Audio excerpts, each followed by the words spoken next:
Hey everybody, welcome to another episode of Back and Forth, the haircut edition. Jason lost 10 pounds, I lost 5 pounds, and we thought, what is the best way to do this episode than to bring on our coolest staff member, Hannah. Hi! Are you planning on getting a haircut soon? I need one, but I haven't had one yet.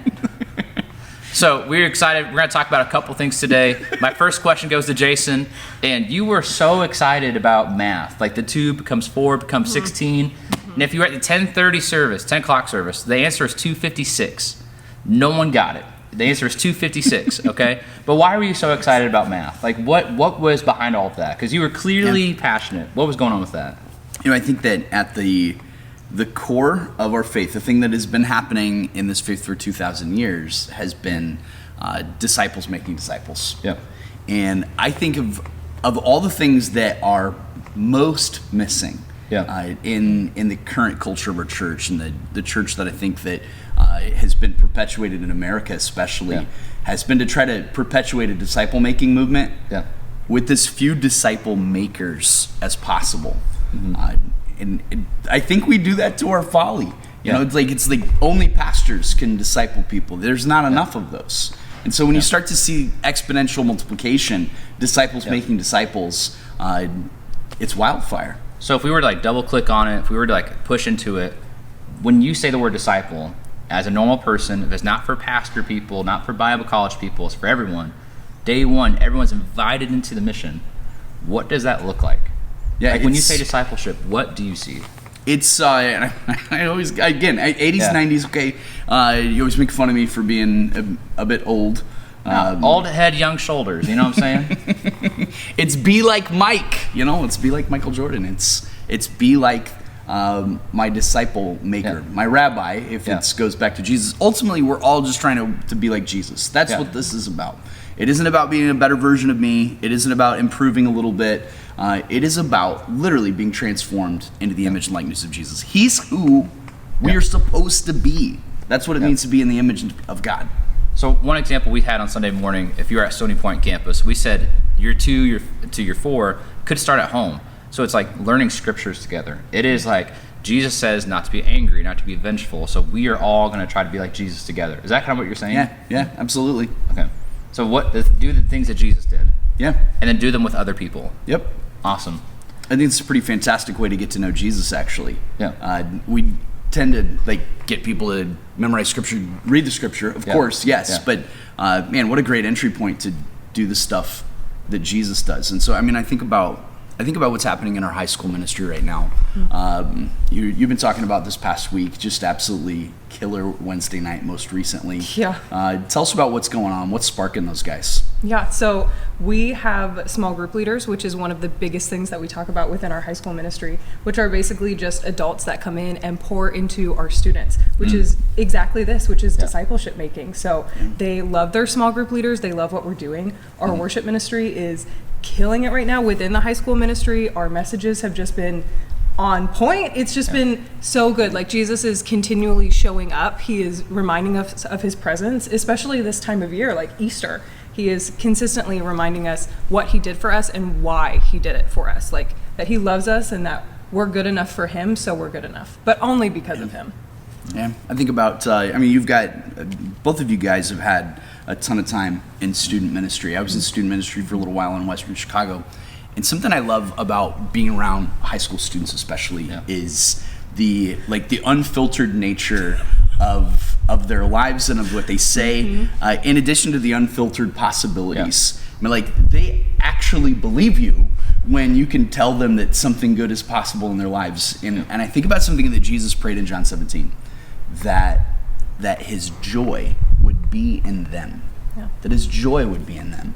How have you seen our high school students actually walking and doing the things that Jesus does, walking even in the joy of Jesus? Yeah, that is a great question. Our students are actually involved in basically everything within the church. So you've probably seen them up on the platform in the worship ministry. If you've got kids, you've probably seen them in our children's ministry. So they are literally serving in basically any aspect that they can within the church, outside of the church too. They are actively taking the joy of Jesus to everyone that they see and working on it. Like life change happens in stages, and they are actively working through those different stages so that they can become a better follower of Jesus, and they can show everyone around them his true joy. And it's incredible to see my students show up on Sunday nights with a Bible so that they can flip through exactly what we're talking to, and then go to their small groups and literally look at the Bible and say, I saw this week, like this is how, help me, like it's so good.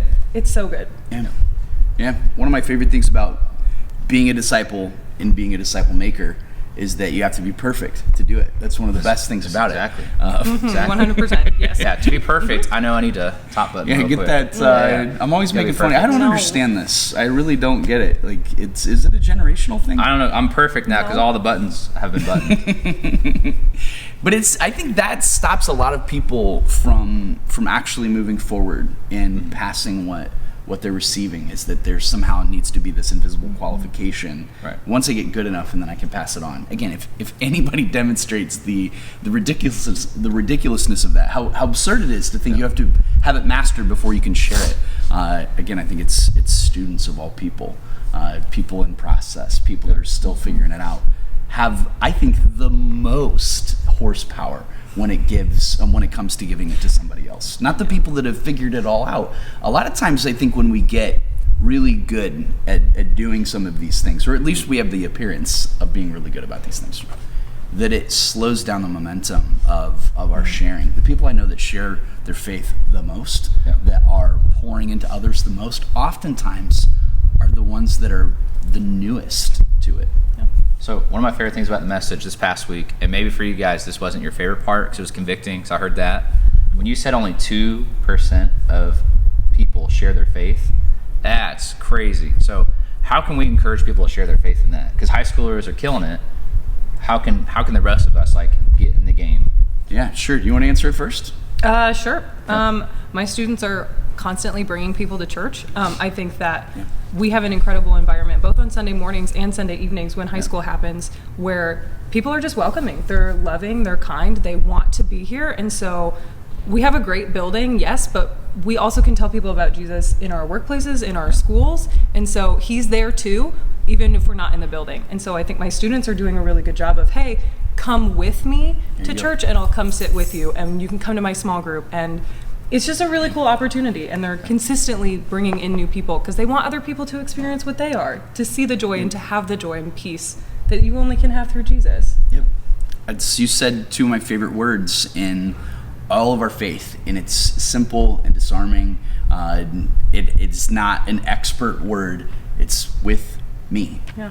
With me. And I think that when you see the life of Jesus demonstrated and what he actually does, I mean, why 33 years on earth? You know, he could have just come as an adult, done the cross thing, rise from the dead, like, wow, this guy's amazing, and then he, beams back to heaven or something. He lived a human life for 33 years, and for 3.5 of those years, he's got 12 disciples that are with him.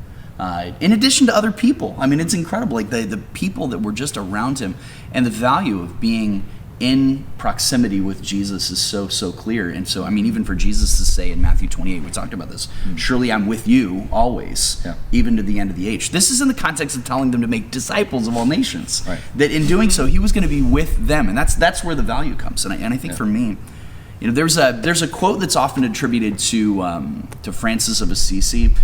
He's my favorite saint. And so I don't, not that anybody cares. But it's typically a quote. He's quoted as saying, "Preach the gospel. Use words when necessary." Yep. I'm just going to go on record. I hate that quote because, first of all, Francis would have never said that. It was attributed to him 100 years after he died. Yeah. This is a guy that Francis of Assisi, if you ever read any of his stuff, was just an absolutely bold Christ follower. Grew up wealthy. Took a vow of poverty, did some incredible things reaching into even Muslim communities. He tried to save the Sultan of Egypt during the Fifth Crusade. I mean, just bold, courageous guy. There is no way in the world that Francis would say, preach the gospel, the words are optional. Yes, live it. Live it.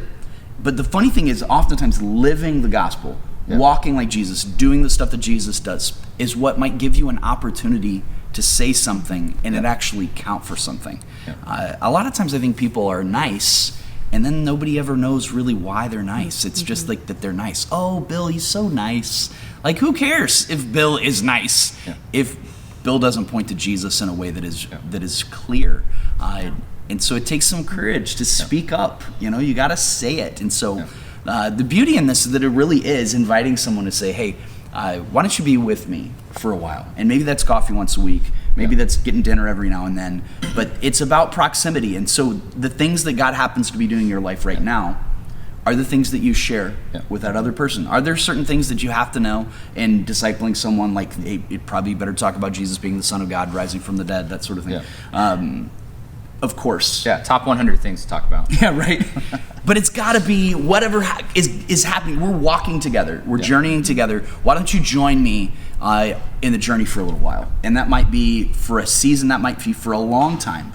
But there's going to be value in being with me, right? Because I'm with Jesus. Jesus is with me.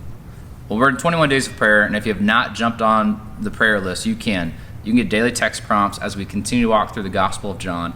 If you text 94,000 with the word T1DAYS, if you text 21 days to 94,000, we would love to send you daily text prompts. And what's been cool is here at Marion, the wall is filling up. At Stony Point, the wall is filling up. At Old Wine, the wall is filling up. And so 2 scriptures to pray as you want to share your faith, as you invite someone to Easter, would be like Romans 1, like, I am not ashamed of the gospel, for it's the gospel of power. And it says in Colossians 3 to be wise in the ways you treat outsiders, right? So if we were to pray for wisdom, and we were to pray for opportunities and pray for boldness, it could be really cool. But this is our last week as we head towards Sunday. It's our last week of John 17, and we have a special surprise, special gift. And Jason, how are we going to end this series? Oh man, I love when, so Greg is going to be preaching this weekend, and when there is a text that is essentially something he has lived his whole life in its entire ministry. We were talking about Africa even. There are more Christians in the continent of Africa than any place on the planet right now. It's 600 million and growing. The critical mass of that multiplication has happened in the last 100 years. In our midst, there's a guy who spent 50 years in that context and really has had a lot to do, literally has had a lot to do with the multiplication of faith in Africa. He shows up in Maasai land. There are 0 churches. If you go back there right now, there's 400 churches in that region. There are the people that he led. Their kids are now the one leading and growing into another generation. So how beautiful is that? So John 17 is Jesus' prayer for all believers. The global mission and how that actually happens is really in Jesus' prayer as he gets ready to face the cross. What better guy than Greg to bring that word? So I'm pretty fired up about it. As we look to next week and a half, I'm really excited because Greg's going to do a great job this week. Good Friday, all campuses, 7 p.m. Easter on Saturday at Marion, Sunday everywhere. And man, we hope that you guys would join us on campus for that. It's going to be so cool. But until we see you guys next time, we hope you get a haircut. We hope to see you soon.